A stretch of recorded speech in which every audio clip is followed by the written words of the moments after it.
समुद्र में समाया द्वारिकाधीश का रहस्य प्रस्तावना। समुद्र की गहराइयों का रहस्य। समुद्र, जो पृथ्वी का सबसे बड़ा रहस्यमयी क्षेत्र है, हमेशा से मानव जाति के लिए आकर्षण का केंद्र रहा है। उसकी गहराइयों में क्या छुपा है, यह सवाल सदियों से वैज्ञानिकों, इतिहासकारों और साहसी लोगों को अपनी ओर खींचता रहा है। लेकिन कुछ रहस्य ऐसे होते हैं जो समय की धुंध में खो जाते हैं और फिर अचानक किसी घटना के साथ सामने आते हैं। यह कहानी उसी रहस्य की है जो समुद्र की गहराइयों में छुपा था। द्वारिकाधीश का रहस्य। द्वारका, भगवान श्री कृष्ण की पवित्र नगरी, जो पौराणिक कथाओं के अनुसार समुद्र में डूब गई थी। क्या यह केवल एक कथा थी या वास्तव में इसका कोई आधार है? यह कहानी एक ऐसी खोज की है जो इस सवाल का जवाब ढूंढने की कोशिश करती है। अध्याय 1, एक नई खोज की शुरुआत। साल 2025, मई का महीना। अरब सागर के किनारे बसे गुजरात के तट पर एक छोटा सा शहर था, पोरबंदर। इस शहर में एक युवा पुरातत्वविद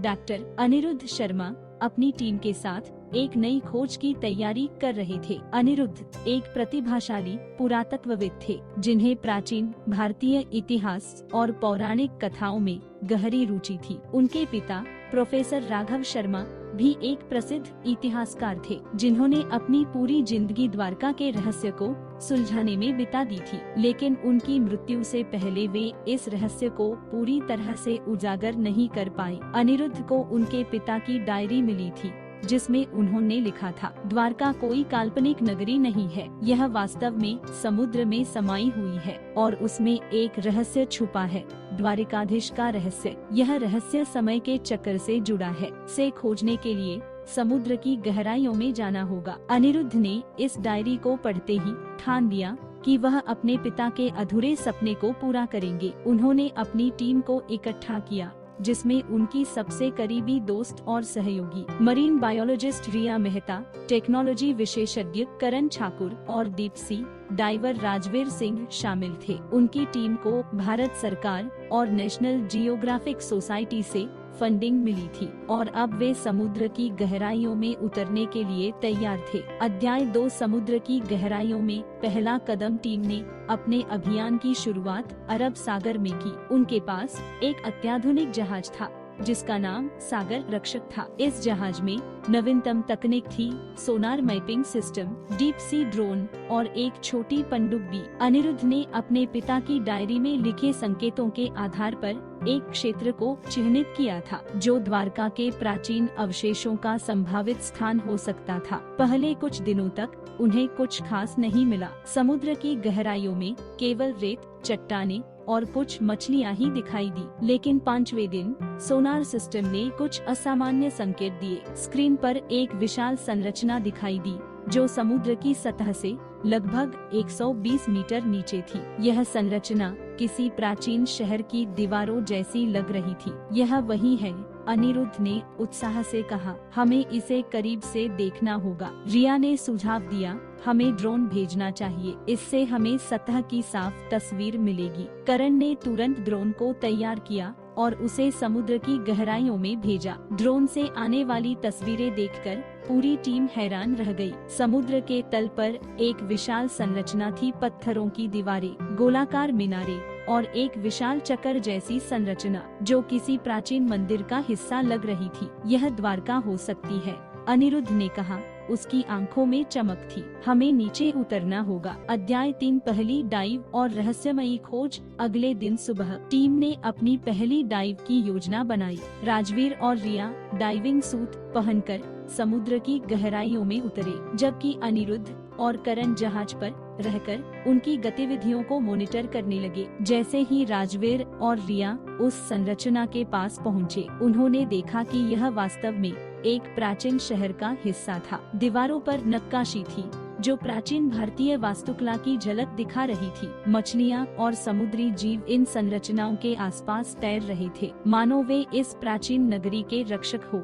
रिया ने एक विशाल चक्रनुमा संरचना को देखा और कहा, यह चक्र, यह समय चक्र जैसा लगता है। क्या यह वही है जिसके बारे में तुम्हारे पिता ने लिखा था? राजवीर ने उस चक्र को छूने की कोशिश की और अचानक एक तेज रोशनी निकली। चक्र के चारों ओर नीली बिजली चमकने लगी और समुद्र का पानी हिलने लगा। जहाज पर बैठे अनिरुद्ध और करण ने भी यह कंपन महसूस किया। क्या हो रहा है? करण ने घबराते हुए कहा। अनिरुद्ध ने रेडियो पर रिया और राजवीर को वापस बुलाने की कोशिश की, लेकिन कोई जवाब नहीं मिला। कुछ ही पलों में चक्र से एक सुनहरा प्रकाश निकला और उस प्रकाश में एक आकृति उभरी। यह एक दिव्य पुरुष की आकृति थी। सोने का मुकुट, लाल और नीले वस्त्र और हाथ में शंख। यह कोई और नहीं, स्वयं द्वारिकाधीश भगवान श्री कृष्ण की छवि थी। अध्याय 4 द्वारिकाधीश का संदेश। रिया और राजवीर उस प्रकाश से डर गए, लेकिन उनकी आंखों के सामने वह आकृति बोलने लगी। उसकी आवाज गहरी और शांत थी,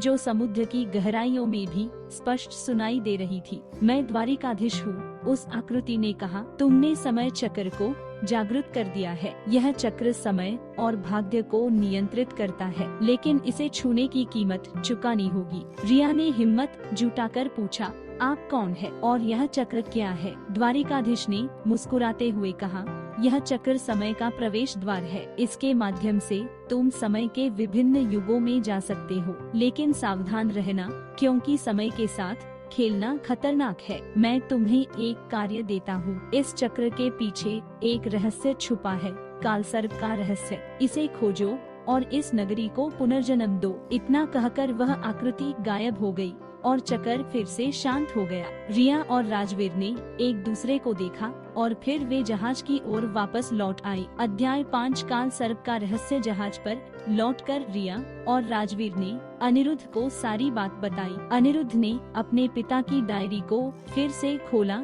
और उसमें लिखे एक अध्याय को पढ़ा। उसमें लिखा था, कालसर्प एक प्राचीन शक्ति है जो समय चक्र की रक्षा करती है। यह एक विशाल सर्प है जो समुद्र की गहराइयों में सो रहा है। इसे जागृत करने के लिए एक विशेष मंत्र की आवश्यकता है जो द्वारका के मंदिर में छुपा है। अनिरुद्ध ने कहा, हमें उस मंत्र को खोजना होगा और इसके लिए हमें उस मंदिर में जाना होगा। टीम ने फिर से डाइविंग की योजना बनाई। इस बार वे उस मंदिर की खोज में गए जो समुद्र के तल पर एक विशाल संरचना थी। मंदिर की दीवारों पर नक्काशी थी जिसमें भगवान विष्णु और समुद्र मंथन की कथा को दर्शाया गया था। मंदिर के मुख्य कक्ष में एक मूर्ति थी जो भगवान विष्णु की थी। मूर्ति के नीचे एक शिलालेख था जिसमें एक मंत्र लिखा था। रिया ने उस मंत्र को पढ़ा, ओम नमो नारायणाय काल सर्पम जागृतम कुरु समय चक्रम सन्नादति द्वारिका पुनर्जनंती। जैसे ही रिया ने यह मंत्र पढ़ा, मंदिर हिलने लगा। समुद्र का पानी तेजी से घूमने लगा और मंदिर के नीचे से एक विशाल सर्प की आकृति उभरी। यह काल सर्प था, एक विशाल सर्प जिसके शरीर पर नीली चमक थी। उसकी आंखें आग की तरह जल रही थी। अध्याय 6 काल सर्प का क्रोध। काल सर्प ने गर्जना की और उसकी आवाज समुद्र की गहराइयों में गूंजने लगी। कौन है जिसने मुझे जागरूक किया? सने कहा। अनिरुद्ध ने हिम्मत करके जवाब दिया, हम है द्वारिकाधीश के दूत। हमें समय चक्र का रहस्य सुलझाना है। काल सर्प ने कहा, तुम्हें यह रहस्य सुलझाने की अनुमति तभी मिलेगी जब तुम मेरी 3 चुनौतियों को पूरा करोगे। यदि तुम हार गए तो तुम्हें समुद्र की गहराइयों में हमेशा के लिए कैद कर दिया जाएगा। टीम के पास कोई और रास्ता नहीं था। उन्होंने चुनौती स्वीकार कर ली। अध्याय 7 पहली चुनौती समय का भूल भुलैया। काल सर्प ने पहली चुनौती दी, समय का भूल भुलैया। उसने एक जादुई भूल भुलैया बनाई जो समय के विभिन्न युगों से बनी थी। टीम को इस भूल भुलैया से बाहर निकलना था। भूल भुलैया में प्रवेश करते ही टीम अलग अलग समय युगों में बिखर गई। अनिरुद्ध खुद को प्राचीन द्वारका में पाया जहां भगवान श्री कृष्ण और बलराम उससे बात कर रहे थे। रिया एक युग में पहुंच गई जहां समुद्र मंथन हो रहा था। राजवीर एक ऐसे समय में था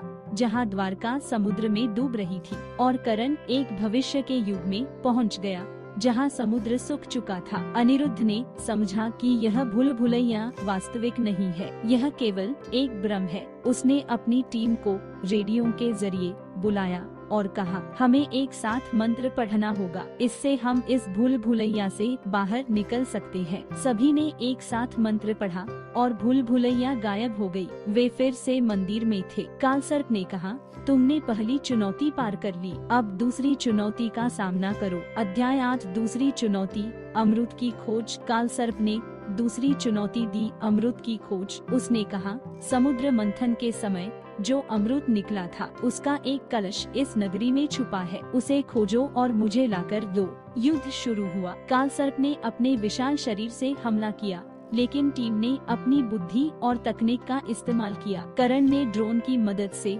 कालसर्प को भ्रमित किया, जबकि राजवीर और रिया ने उसे जाल में फंसाया। अनिरुद्ध ने मंत्र का जाप शुरू किया, जिससे कालसर्प कमजोर होने लगा। आखिरकार कालसर्प हार गया। उसने कहा, तुमने मुझे हरा दिया, अब समय चक्र तुम्हारा है, इसका उपयोग करके द्वारका को पुनर्जन्म दो। अध्याय 10 द्वारका का पुनर्जन्म। टीम ने समय चक्र को सक्रिय किया। चक्र से एक तेज रोशनी निकली और समुद्र की गहराइयों में डूबी द्वारका धीरे धीरे ऊपर उठने लगी। प्राचीन नगरी फिर से जीवंत हो उठी। मंदिर, महल और सड़कें, सब कुछ फिर से चमकने लगा। द्वारिकाधीश फिर से प्रकट हुए और कहा, तुमने मेरा कार्य पूरा किया, अब यह नगरी फिर से संसार के सामने आएगी। लेकिन सावधान रहना, क्योंकि समय चक्र की शक्ति को संभालना आसान नहीं है। टीम ने समय चक्र को एक सुरक्षित स्थान पर रखा और अपनी खोज को दुनिया के सामने लाया। द्वारका की खोज ने पूरी दुनिया को हैरान कर दिया। अनिरुद्ध ने अपने पिता के सपने को पूरा कर लिया था। उपसंहार, एक नई शुरुआत। द्वारका की खोज ने इतिहास को एक नई दिशा दी। अनिरुद्ध और उनकी टीम को पूरी दुनिया में सम्मान मिला, लेकिन उनके लिए यह केवल एक शुरुआत थी। समय चक्र के रहस्य अभी भी अनसुलझे थे और अनिरुद्ध जानता था कि उसकी अगली यात्रा और भी रोमांचक होगी।